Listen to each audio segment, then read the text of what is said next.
Can you hear us now? And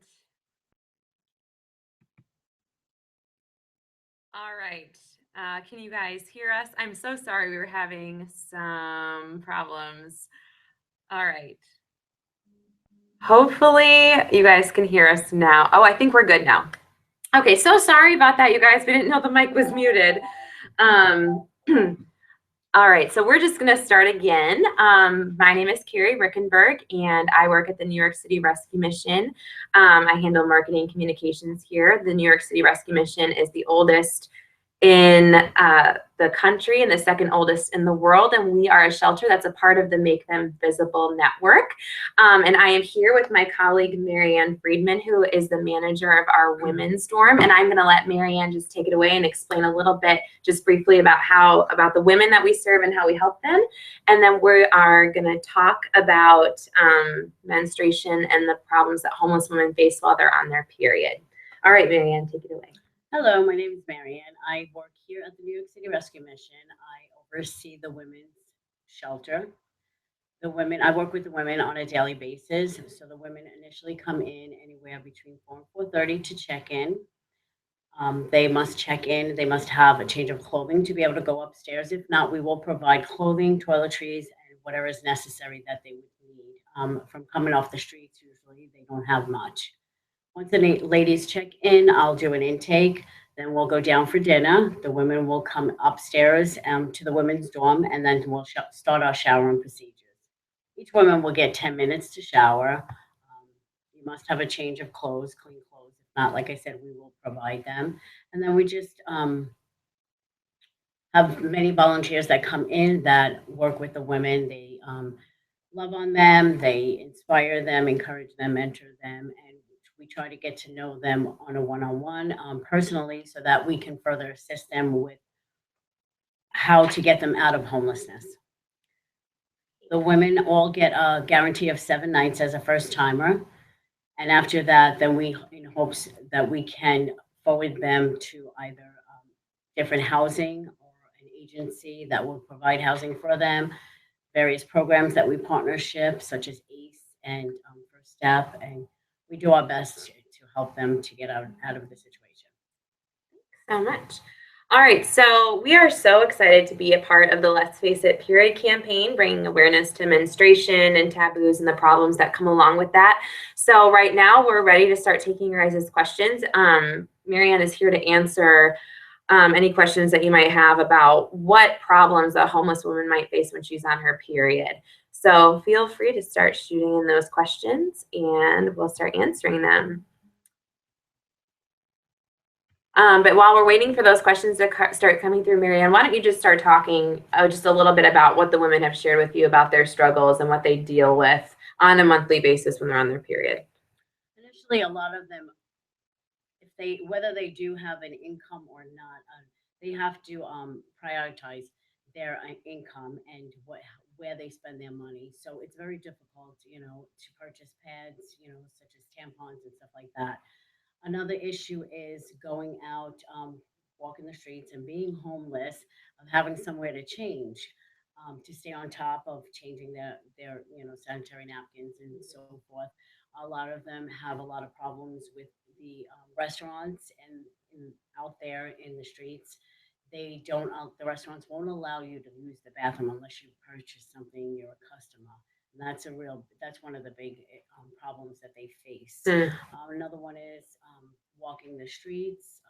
They tend to bleed heavier when they're walking around for 8 hours a day. So that's one of the big issues as well. So the women are having a really hard time finding anywhere to change, to use a restroom, and then on top of that, their bleeding is even bigger because they're walking, and that's horrible. Wow. Their finances, they have to decide whether they're going to eat that day or they're going to purchase sanitary napkins and stuff like that. Wow. Yeah, so it's a struggle for them. We here at the mission, we try our best to supply whatever we have, as it comes in. We're more than happy to give it to the women. As the women come in, we also have women that come from the outsides that also seek, clothing and toiletries and sanitary napkins. Wow.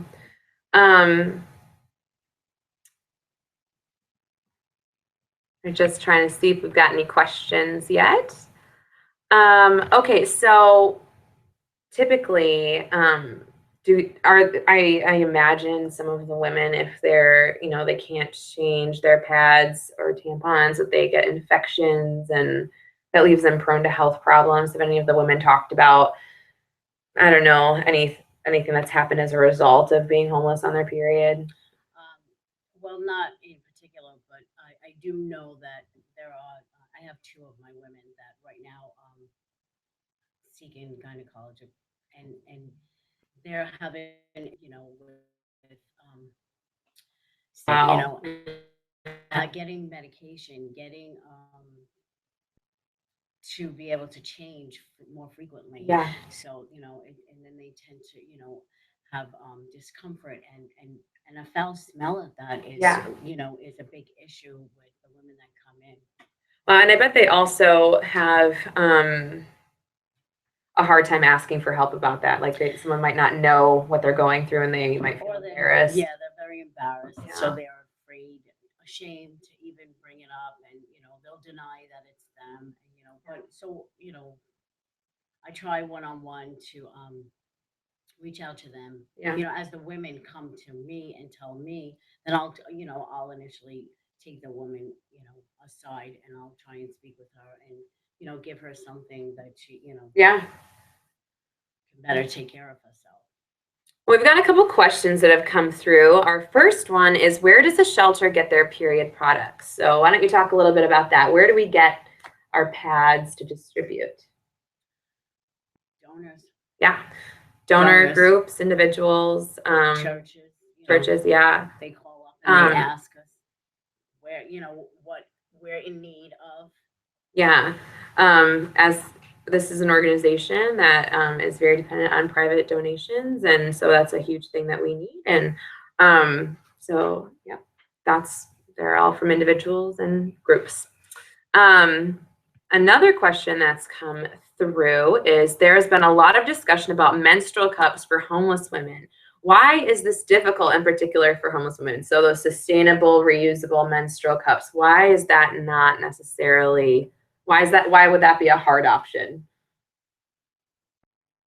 That's a tough question for me to answer. I actually, 95% of the women refuse. Yeah. Well, and they might not have anywhere to change. Exactly. Yeah. To change it. Not knowing about them. Mhm. This could be one thing, but a lot of them that I have spoken to refuse. Honestly, they refuse to even use tampons. They just want they'll just prefer a sanitary napkin.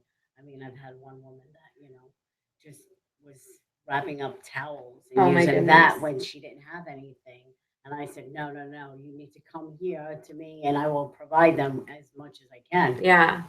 So I sometimes you would think, oh yeah, a reusable, menstrual cup would be a great option for women that don't always have access to like disposable pads. But a huge problem would be like those cups you have to sanitize, and you need to have you need to be able to, in hot water. And if our women don't have access to clean and sterile environments, that could, cause an infection. So that's not always a good option for them. Yeah. That leads into another question. Which kind of products do the homeless women prefer? And you touched on that. They prefer pads. They prefer pads. I'd say 95% of the women would prefer pads. Yeah. Sanitary napkins. Yeah. Another question we've gotten is, do you provide menstruation education training? That's a great question. No, we don't. Yeah. We don't have that. We'd like to, yeah. Our women's shelter is actually brand new. Not brand new anymore. It opened 15 months ago. Yeah. 15 months. Opened last June 16th. So, and we're an emergency shelter. Mhm. Although I do have, as a first timer, like I said, I'll guarantee you 7 nights, and after that, you would be incorporated in the lottery. And we do that so that we'll be able to give more women the chance, an opportunity to have to have a safe night, and 1 week of shelter. Because to be honest with you, the same women have been here for a little bit more than a year. Yeah. They're just very comfortable coming here and whatnot. But it's unfortunate that we won't be able to. It's not a guarantee. Mhm. The only guarantee we can do is 7 nights, and then you're incorporating the lottery. But then our hope is that as our shelter grows and expands, that we'd be able to start offering education like that for women, because it would be really beneficial for them for sure. Um,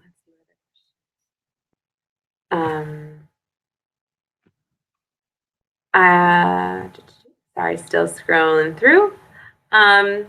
What do homeless women use when they don't have access to menstrual products, and what are the dangers of these? That's a great question. A lot of them, like I was saying earlier, I had this one woman. I asked her, well, what have you been doing? How have you been, taking care of this? And she said, oh, I just go into restrooms and get napkins and towels. I go into a restaurant and I'll go into the bathroom. I'll take the napkins and the towels, and that's what I've been using. And and it's just not clean. It's Yeah. not healthy for them at all. Because it's just saturated. It's not a good thing. Yeah, so since those aren't sanitary products, that could Exactly. leave them open to so many infections and sores. I had Yeah. one woman who was complaining that she had sores because she had a period for a week and she wasn't able to change. She had the same pants on underneath another pair of pants. It's really sad. Yeah. Yeah. Yeah, these are the things you just don't think about necessarily when you think of a woman, the struggles of homelessness. Um, let's see. What other questions? So I think we've Like answered. I said, I have to speak up. Yeah. Marianne's further from the mic than me. Let me think. Do you have medical checkup or specific hospitals to refer to when it comes to reproductive health problems? It's a great question. We do. We have here on Wednesdays, we have free clinic. So I usually direct the women and insist that they see the nurse, the staff, the doctors that come in every Wednesday. If not, we have hospitals in the area. We have Beth Israel. We have Lower East Side. That's great. So yeah, we definitely have that help to refer our women to.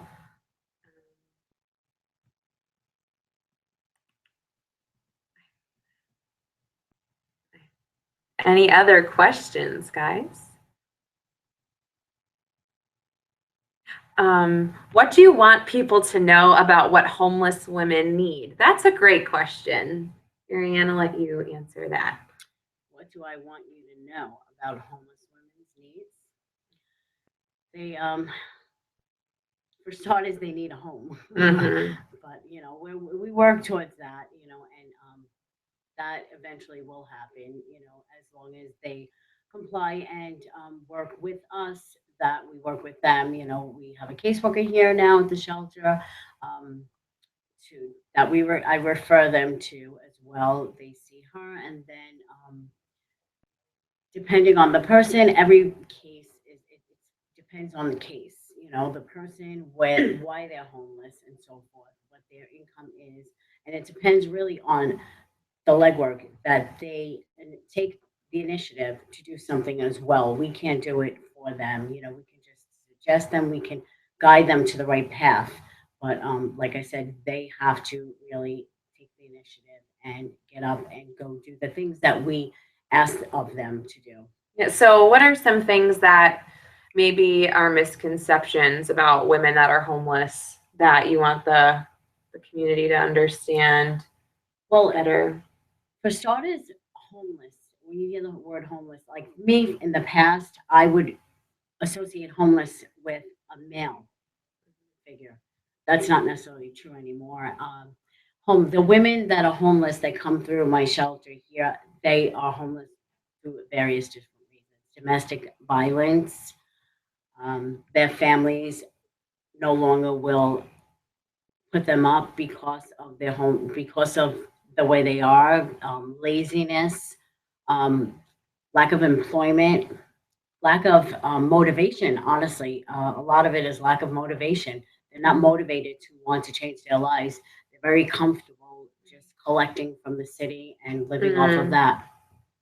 So we have another question. We have, would reusable pads be a good option for homeless women? What do you think? Reusable? Now, with these, I'm assuming that these would be the types of pads that are washable.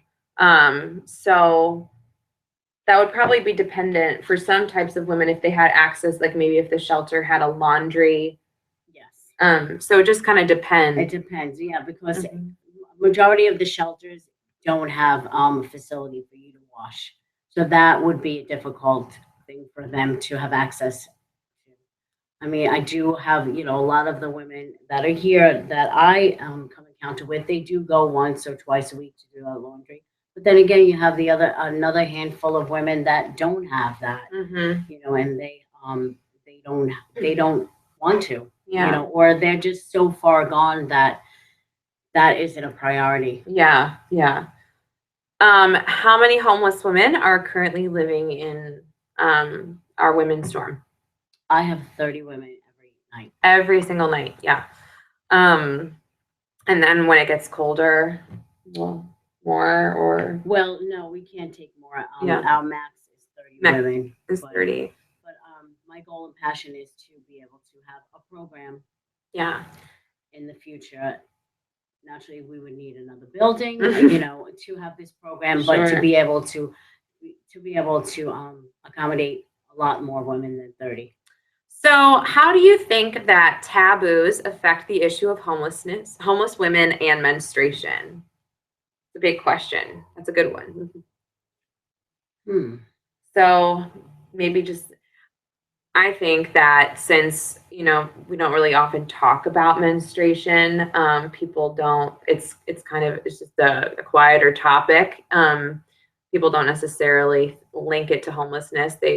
And so people don't always know that shelters like us need donations of pads and things like that. And it causes other problems, or maybe, public restrooms would be more willing to let a woman come in if they understood. Exactly. Yeah. Because, especially understanding that, yes, okay, you don't want homeless in, or you'd rather keep your restrooms clean and for your customers, but there are people out there that don't have, especially like the homeless, and just to allow them to use the bathroom for a few minutes, like outdoors, when we're closed during the day for our men's program, we allow women, men, if anybody really knocks on our door and asks to use the bathroom, we have a very hard time refusing that. We allow them to, whether the building's open or closed, because that is a big issue here in the city.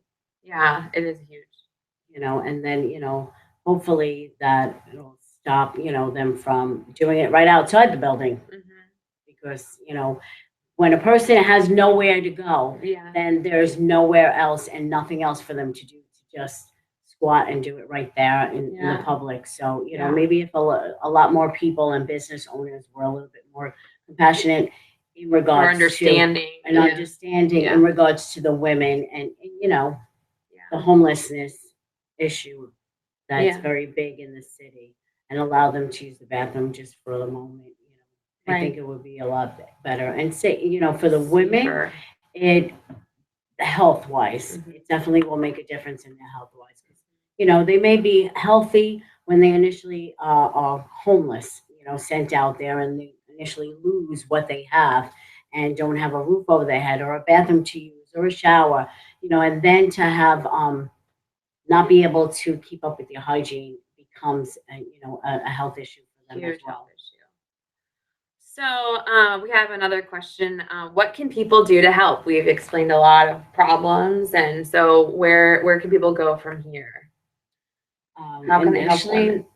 To help women, women, men, get involved. Get involved. Go to your shelters, volunteer, whether it's serving the homeless, the meal, or doing a drive, a clothing drive, feminine hygiene product drive. Exactly, a toiletry drive or something like that, and then donating it to the various shelters, our shelter. Yeah.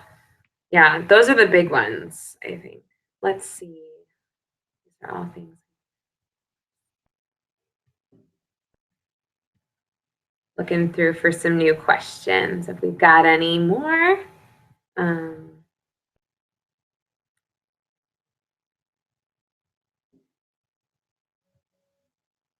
I think that's everything. I think those are all the questions that we've gotten. I don't see any new ones. Yeah, thanks so much, you guys. You guys had some awesome questions. This was a great discussion. It was fun. And yeah, just want to remind everyone to continue to visit the Let's Face It Period webpage to keep up with the campaign. It's starting an amazing conversation, and so keep visiting the website and their Facebook page just to stay current on all the activity within the campaign.